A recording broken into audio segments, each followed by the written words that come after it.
தாங்கக்கூடிய மரியாதைக்குரிய ஒன்றிய கழக பொறுப்பாளர் அண்ணன் தனவேல் அவர்கள் இப்படிப்பட்ட ஒரு கூட்டத்தை இங்கே திரட்டி இருக்கிறார் என்றால் ரெண்டு காரணம் இருக்கும்.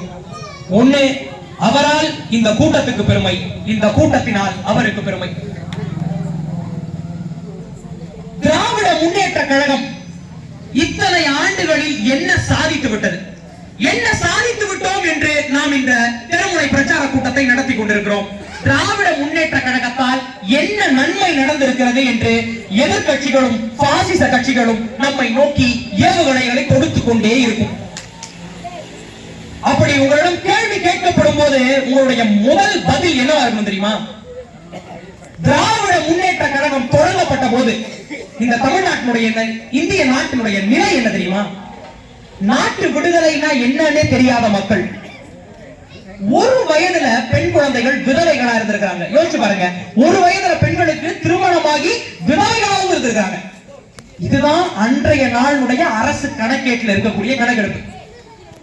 இப்படி இருந்த ஒரு மாநிலத்தை இன்று தெருமுனை பிரச்சார கூட்டம் என்று சொல்லி நாங்கள் என்ன சாதித்திருக்கிறோம், நீங்கள் என்ன பயன்பெற்றிருக்கிறீர்கள் என்று இப்படிப்பட்ட ஒரு கூட்டத்தை இந்த அரசால், இந்த ஒன்றியத்தால் திரட்டி இருக்க முடிகிறது என்றால் அறிவார்ந்த சமூகத்தை திராவிட முன்னேற்ற கழகம் உருவாக்கி இருக்கிறது என்பதை நீங்கள் நினைவில் வைத்துக் கொள்ள வேண்டும். நீங்க வர வழியில எல்லாம் நம்மளுடைய கருப்பு சிவப்பு கொடியை பார்த்திருப்பீங்க. இந்த கருப்பு சிவப்பு கொடி சாதாரண கொடி கிடையாது. இதுக்கு பின்னாடி ஒரு வரலாறு இருக்கு. அதை இந்த அறிவார்ந்த மக்கள் புரிஞ்சுக்கணும். இன்னைக்கு இருக்கிற மாதிரி இந்த அண்மையில ஒரு நடிகர் கட்சி ஆரம்பிச்சாரு.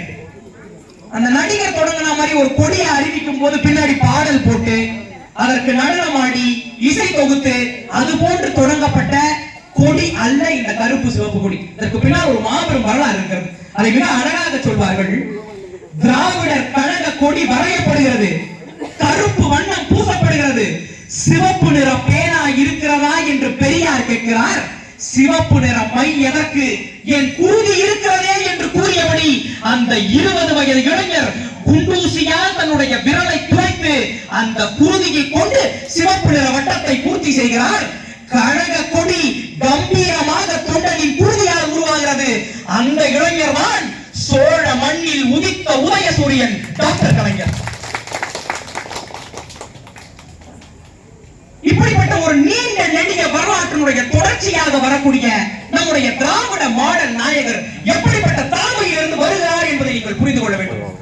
பெரியார், அண்ணா, கலைஞர் இப்படிப்பட்ட பெரும் பரம்பரையின் வாரிசாக இருக்கக்கூடிய நம்முடைய திராவிட மாடல் நாயகர் உண்மையாகவே உங்களிடத்தில் நமக்கு சுதந்திரம் கிடைத்த நாள் என்ன என்று கேட்டால் ஆகஸ்ட் 15 நீங்கள் சொல்ல வேண்டிய மற்றொரு நாள் மே 7, 2021.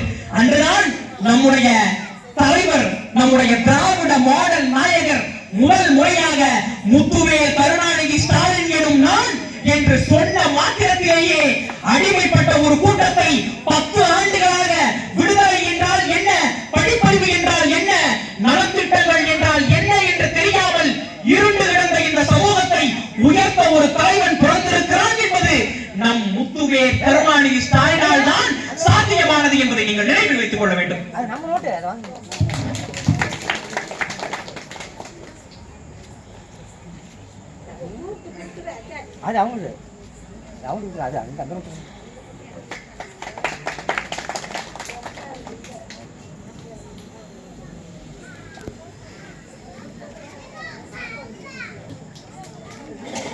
இந்த திராவிட முன்னேற்ற கழகம் யார் யாருக்கெல்லாம் நல்லது செய்திருக்கிறது, யார் யாருக்கெல்லாம் இந்த திட்டங்களை கொண்டு சேர்த்திருக்கிறது என்று கேட்டார்கள் என்றால், நாடற்றவர், நலமற்றவர், நலிவுற்றவர், பாடற்றவர், பணியற்றவர், பாழ்பட்டவர், வீடற்றவர், விதியற்றவர், வீழ்வுற்றவர், காடற்றவர், கடனியற்றவர், கல்வியற்றவர் நம்முடைய ஆட்சி காலத்தில் சீர்பெற்றனர், சிறப்புற்றனர் என்பதை நீங்கள் நினைவில் வைத்துக் கொள்ள வேண்டும்.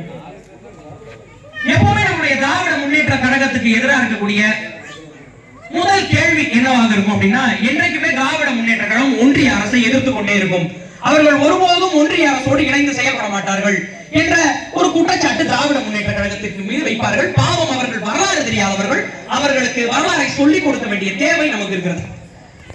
1975 அலகாபாத் நீதிமன்றம் இந்திரா காந்தியினுடைய தேர்தல் வெற்றிக்கு எதிராக தீர்ப்பளிக்கிறது. அப்பொழுது எதிர்க்கட்சியினர் எல்லாம் கிளர்ச்சி எழுப்புகிறார்கள்.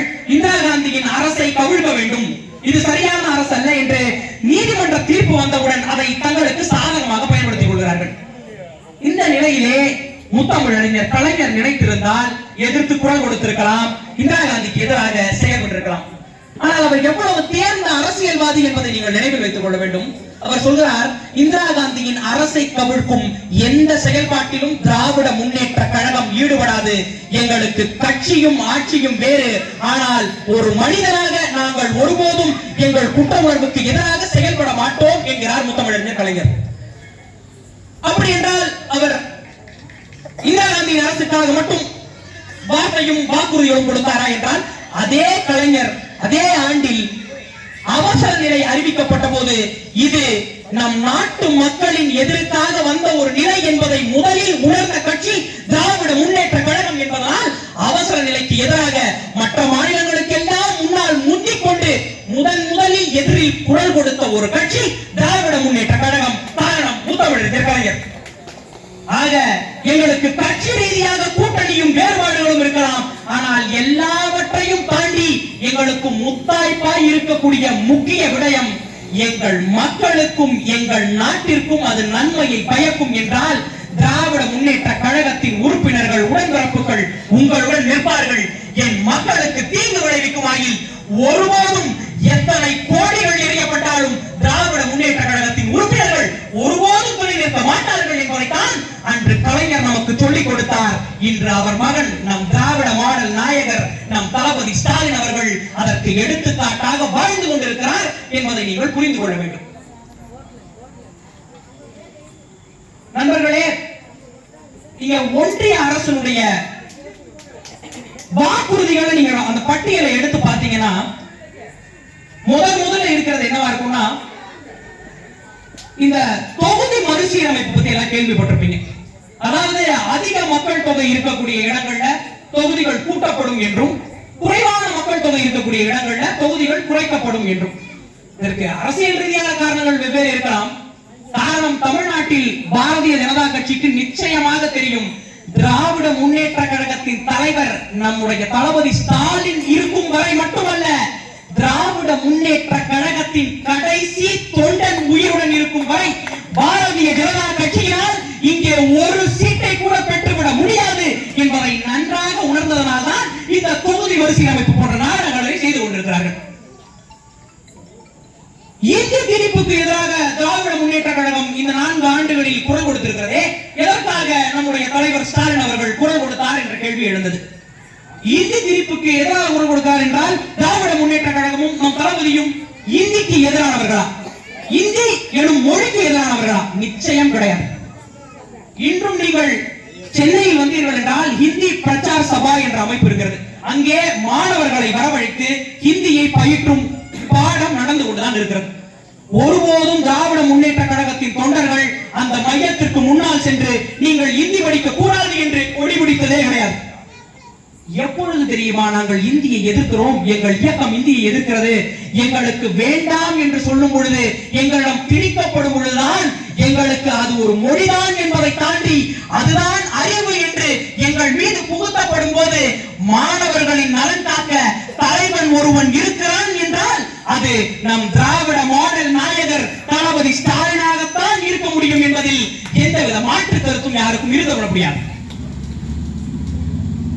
நண்பர்களே, உங்ககிட்ட நான் ஒவ்வொருத்தங்க கிட்ட திராவிட முன்னேற்ற கழகத்தினுடைய மிகப்பெரிய சாதனை என்ன அப்படின்னு சொல்லுங்கன்னு கேட்டா அவர்களுடைய மிகப்பெரிய நலத்திட்டங்களை சொல்லுவீங்க. சில பேர் 33% இடஒதுக்கீடு பெற்றுக் கொடுத்ததுமாங்க, காலை உணவு திட்டம் சொல்லுவாங்க, மதிய உணவு திட்டம் சொல்லுவாங்க, தவப்புதல்வன் திட்டத்தை சொல்லுவாங்க. எத்தனையோ திட்டங்களை நீங்கள் சொல்லலாம். ஆனால் நான் ஒரு இளைஞனாக திராவிட முன்னேற்ற கழகத்தின் மிகப்பெரிய சாதனையாக பார்ப்பது என்ன தெரியுமா நண்பர்களே? ஆட்சியில் இருக்கக்கூடிய ஒரு கட்சி கட்டுக்கோப்பாக இருப்பது என்பது வேறு.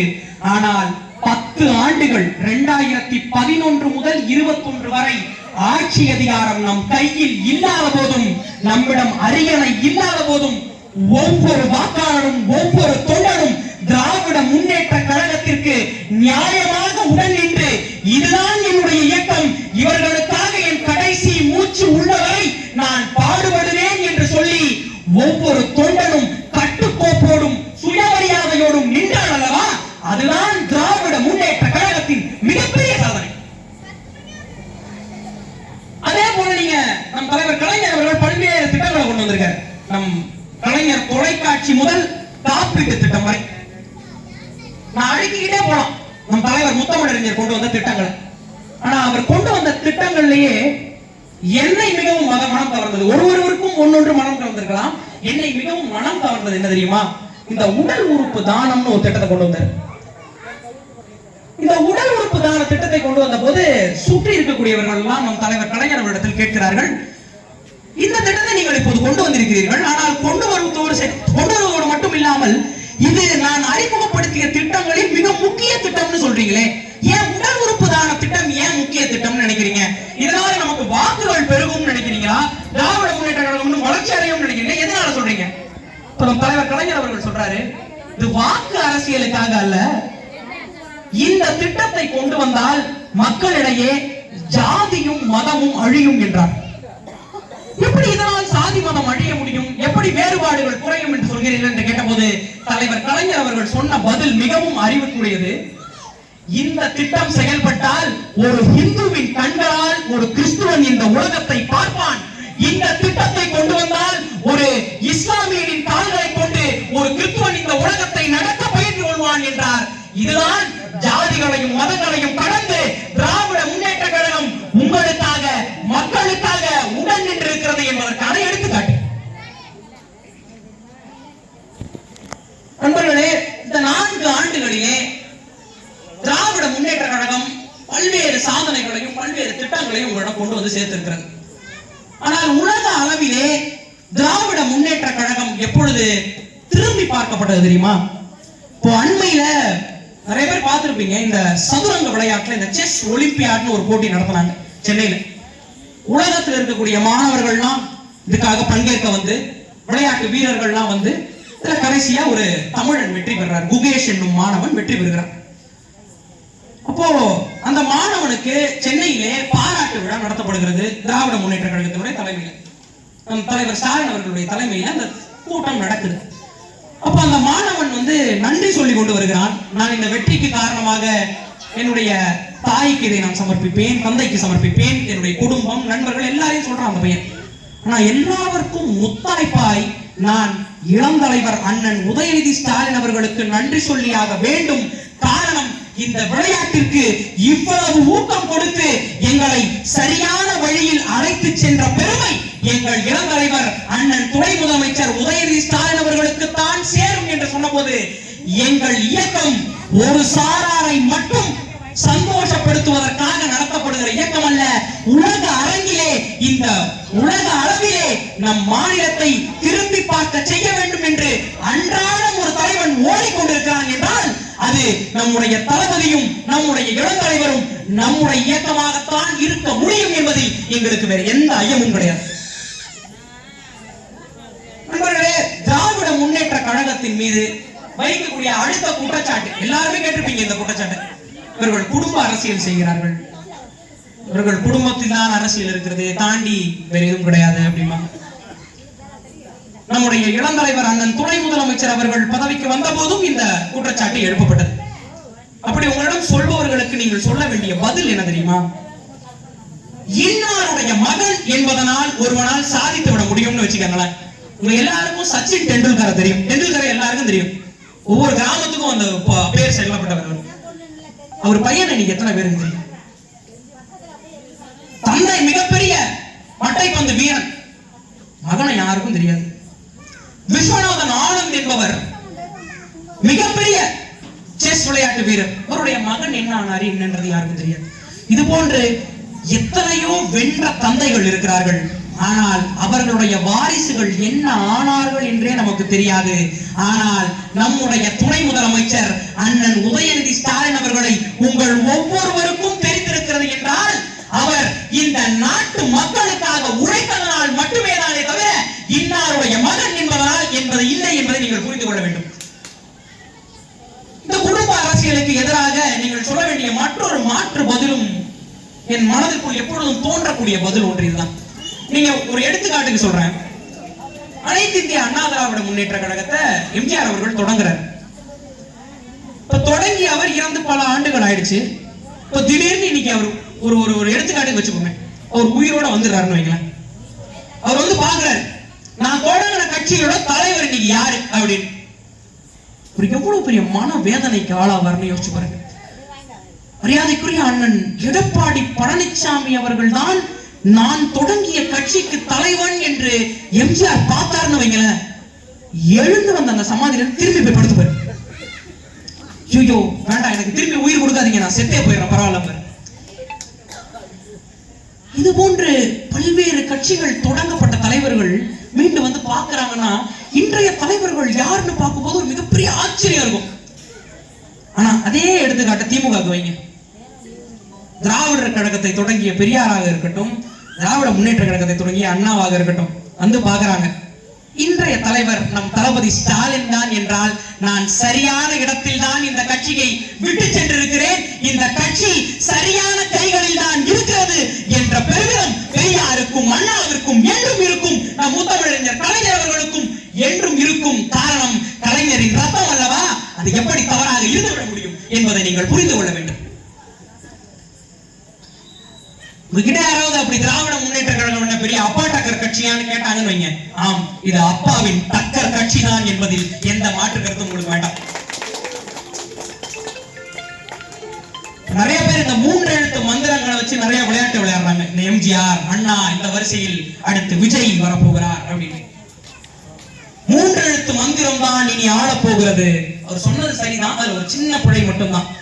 3 எழுத்து மந்திரம் தான் ஆளப் போகிறது. ஆனால் அப்பா என்ற எங்க தளபதியின் 3 எழுத்தும், அண்ணா என்ற எங்களுடைய இளந்தலைவரின் 3 எழுத்தும் தான் இனி தமிழகத்தை ஆள போகிறது என்பதைத்தான் அவர்கள் சற்றே திரித்து சொல்லி இருக்கிறார்கள். அதை நீங்கள் புரிந்து கொள்ள வேண்டும்.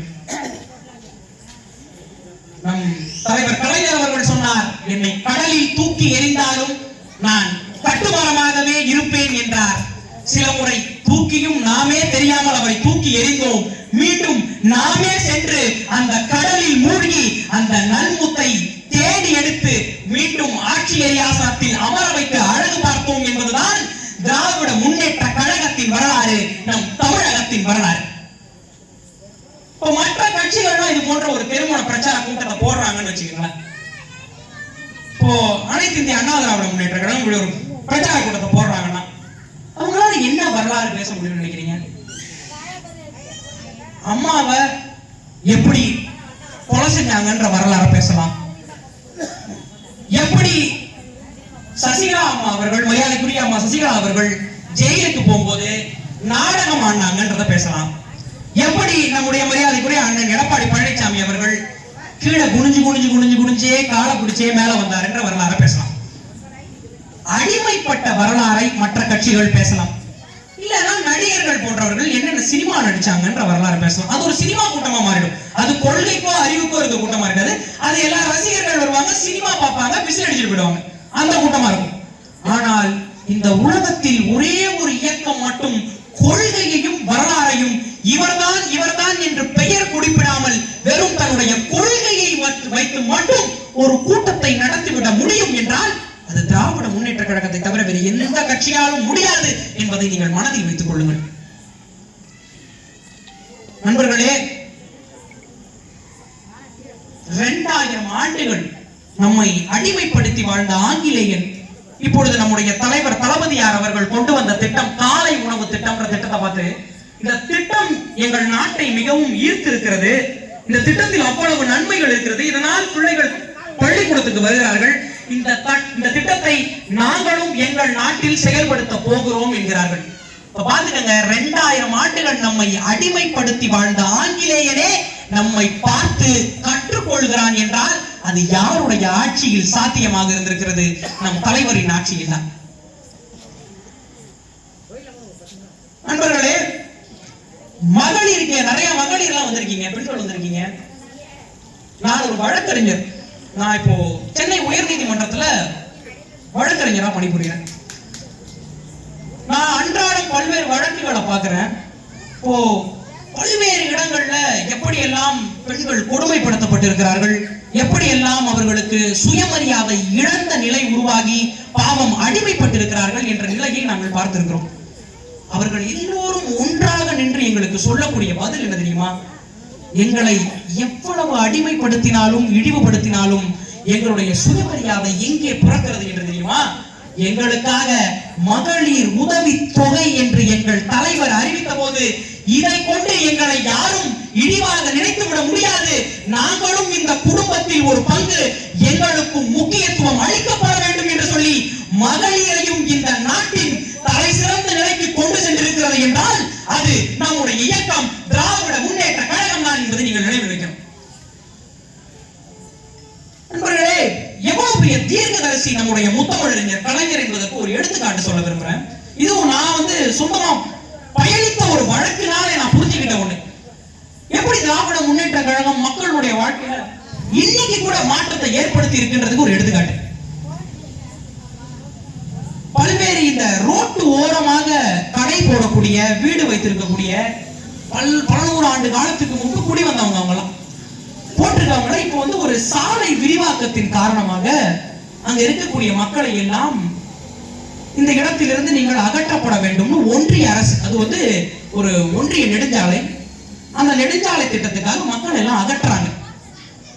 இப்போ மாநில அரசு இவர்களை எப்படி காப்பாற்ற முடியும்? ஒன்றிய அரசு சொல்கிறது, இந்த இடம் உங்களுக்கானது கிடையாது, நீங்க இங்க இருந்து கிளம்பணும், இந்த சாலையை நாங்க விரிவாக்க போறோம், நீங்க எல்லாம் வேற இடம் பார்த்துக்கோங்க, இது உங்க இடம் கிடையாதுன்னு அந்த மக்களை அடித்து துரத்துகிறது ஒன்றிய அரசு, பாசிச பாஜக அரசு.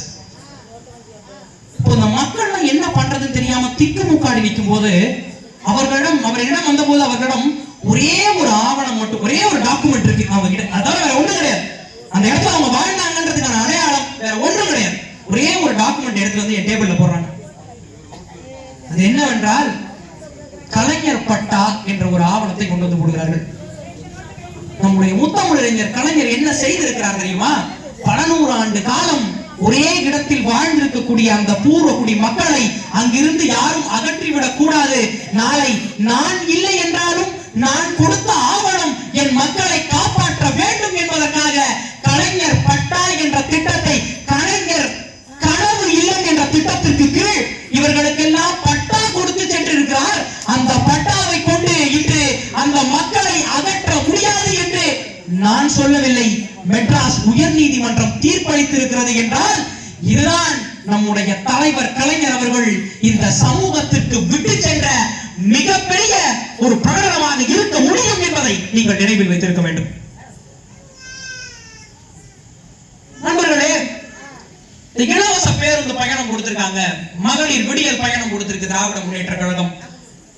இதனால் என்ன மாற்றம் நடந்துரும் நீங்க ரொம்ப சின்னதா நினைச்சீங்கன்னு வைங்களேன். ஒரு நாள் இந்த கிராமப்புறங்களில் இருந்து சென்று இந்த தொடக்க பள்ளியிலும் இந்த கல்லூரிகளிலும் படிக்கக்கூடிய இந்த இளம் ஆண் பெண் மாணவர்களிடம் கேட்டு பாருங்கள், ஒரு 5 நிமிஷம் அவங்க உட்கார வச்சு பேசி பாருங்க. இந்த இலவச பேருந்து பயணம்ன்றது அவங்க வாழ்க்கையை எவ்வளவு சிறப்பா மாத்தி இருக்கின்ற ஒரு எடுத்துக்காட்டாக இருக்கும். இன்றைய தேதியில தமிழகத்துல ஒரு மாணவனுக்கும் மாணவிக்கும் படிக்கணும்ன்ற எண்ணம் இருந்தா போதும், பணம் காசு ஒன்றும் இல்லாமல் உங்களை வீட்டிலிருந்து கொண்டு சென்று பேருந்தில் கொண்டு போய் உங்களுக்கு பள்ளியில் அனுமதித்து, பேருந்திலும் எந்தவித கட்டணமும் பெறாமல், பள்ளியிலும் கட்டணம் பெறாமல், காலை உணவும் மதிய உணவும் அளித்து, வீட்டில் இருக்கும் பொழுது உங்களுக்கு பல்வேறு மடிக்கணினிகளை கொடுத்து, பள்ளிக்கு வர இயலவில்லை என்றாலும் வீட்டில் இருந்தாவது அந்த பிள்ளைகள் படித்து விட வேண்டும் என்ற தொலைநோக்கு பார்வையோடு இந்த சமூகத்தை கல்வி சார்ந்த, அறிவு சார்ந்த சமூகமாக எடுத்து செல்ல வேண்டும் என்று திராவிட முன்னேற்ற கழகம் உழைத்துக் கொண்டிருக்கிறதே எதற்காக? உங்களுடைய நலனுக்காக என்பதை நீங்கள் புரிந்து கொள்ள வேண்டும்.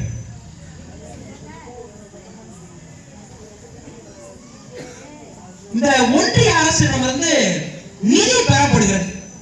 நிதி கொடுக்கும் போது அவங்க இவ்வளவுதான் கொடுப்போம் தமிழகத்துக்கு, இதுக்கு மேல தேவையில்லை அப்படின்னு சொல்லி ஒரு நிதியை ஒதுக்குறாங்க. அப்ப அண்ணன் எடப்பாடி பழனிசாமி அவர்களிடம் பத்திரிகையாளர்கள் கேட்கிறார்கள், அவங்க இவ்வளவுதான் சார் கொடுக்கறேன்னு சொல்றாங்க, ஐயா நீங்க என்ன சொல்றீங்க? அண்ணன் மிக திறமையான ஒரு பதில் கொடுத்தார். அவங்க கொடுக்கிற இடத்துல இருக்காங்க, நம்ம வாங்குற இடத்துல இருக்கோம், அதனால நம்மளால என்ன பண்ண முடியும்னு கேட்கிறார்.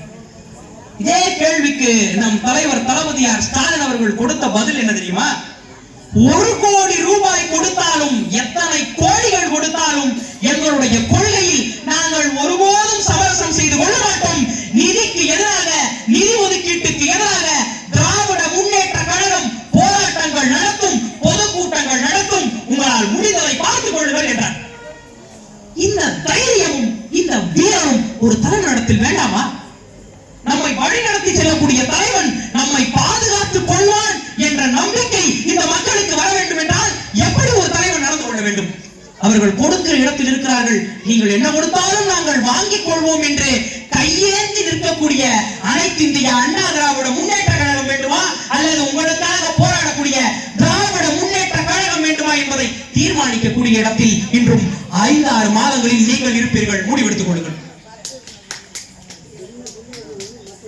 நண்பர்களே, நம் தலைவர் தளபதியார் முத்துவேல் கருணாநிதி ஸ்டாலின் அவர்கள் சாதிக்கு பிறந்தவன் அல்ல, சாதிக்க பிறந்தவன் என்பதை நீங்கள் நன்றாக மனதில் வைத்துக் கொள்ள வேண்டும். இன்னைக்கு எத்தனையோ தலைவர்கள் இந்த உலகத்தில் உருவாயிருக்காங்க. எத்தனையோ தலைவர்கள் பிறந்திருக்கிறார்கள், இறந்திருக்கிறார்கள், மறக்கப்பட்டிருக்கிறார்கள். ஆனால் எப்போது ஒரு தலைவன் மறக்கப்படுகிறான் என்று தெரியுமா? எப்பொழுது அந்த தலைவன் கொண்டு வந்த கொள்கையும் இயக்கமும் அழிந்து விடுகிறதோ அப்போது அந்த தலைவன் மறக்கப்படுகிறான்.